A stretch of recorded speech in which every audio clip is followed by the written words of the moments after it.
Magandang araw mga kapolitika at welcome back dito sa ating YouTube channel.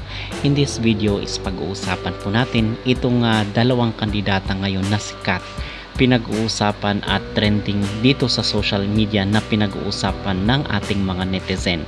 Pag-uusapan natin si Winwin Marquez at itong si Iliana Marie Aduana. Pero bago ang lahat ay huwag kalimutang mag-like at mag-subscribe na rin kayo para updated kayo sa ating mga latest issue.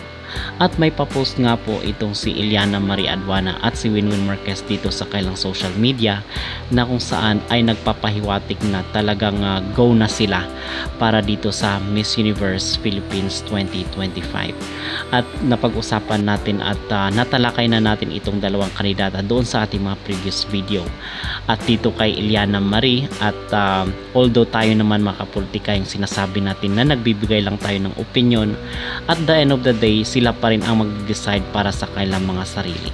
So kay Iliana Marie yung ating sinasabi na dapat isa dito siya sa Miss Grand International, yun ang natin, boto natin para sa kanya, na hindi muna siya dito sa Miss Universe Philippines kasi parang masasayang lang, sinasasayangan ako sa kanya mga kapolitika pag dito siya sa Miss Universe and then siya yung mananalo and then i-represent natin siya doon sa international, and then si pa yung may-ari, si Anja Carotati pa yung may-ari ng Miss Universe, ay talagang malabo pa po na mananalo tayo or magkakaroon tayo ng magandang placement dito sa nasabing beauty contest. So mas maganda na dito siya muna sa Miss Grand International para mahasa siya. At yun ang ating opinion, ating recommendation, suggestion para dito kay Iliana Marie. So mga kapolitika, maingay po at pinag-usapan na kinukumpara na ngayon maaga pa lang si Iliana Marie dito kay Winwin Marquez. And kay Winwin Marquez naman is napag-usapan na rin natin siya dito sa ating YouTube channel noong mga nakarang araw, nang sinasabi natin is hindi tayo boto na siya ay sasali dito sa Miss Universe Philippines kasi meron naman na siyang titulo at siguro ay ibigay na lang doon sa mga dito sa mga baguhan na sumasali sa mga beauty pageant, especially sa Miss Universe Philippines.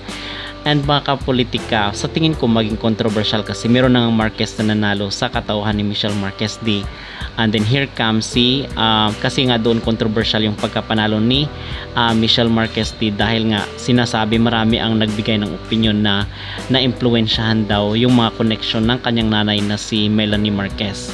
So ngayon ay isang Marquez na naman ang sasali dito sa dito sa Miss Universe Philippines 2025 sa katauhan ni Winwin Marquez. So isang Marquez na naman po ang makipagbardagulan dito sa nasabing beauty contest. At sa tingin ko baka uulanin na naman ng kontrobersya at iskandalo itong Miss Universe Philippines 2025 if may chance na mananalo itong si Winwin Marquez. So alam nyo na yung sinasabi ng mga tao na baka gamitin yung impluensya at connection para paboran ng mga kurado, at the same time yung GMA na may hawak kay Winwin. So hindi talaga maiiwasan yan mga kapolitika na baka yun ang iisipin ng mga tao pag masungkit ni Winwin Marquez ang corona sa Miss Universe Philippines 2025. I think that it's just impossible to talk about any potential comeback or future projections without acknowledging the past and the legacy of Winwin Marquez, and why are we even talking about her in 2024 leading into 2025? Yes, obviously she is a beauty queen who previously represented the Philippines internationally, but she is not just any beauty queen. She is the first and so far the only Filipina to win the Reina Panamericana crown. And although a lot of people like to say that Reina Panamericana is indeed a minor pageant, let's not forget that her historic win placed the Philippines on the map in a Latin-dominated competition and showcased the beauty, talent, and cultural pride of Filipinas on an international stage. To this very day, she remains one of the most loved, respected, and celebrated beauty queens from the Philippines, because Winwin Marquez took that plane from the Philippines all the way to Bolivia and she came back with the crown. All I'm saying is the name was very fitting. Ano ang inyong maging reaksyon, maging komento at reaksyon dito mga kapolitika sa muling pagsali ni Winwin dito sa Miss Universe Philippines 2025? Kayo ba ay agree at approve ba sa inyo ang muling pagsali ng nasabing kandidata? At sino sa tingin nyo ang mas deserve na makakasungkit at mag-uwi ng corona dito sa nasabing beauty contest? Ito bang si Iliana Marie Aduana or si Winwin Marquez?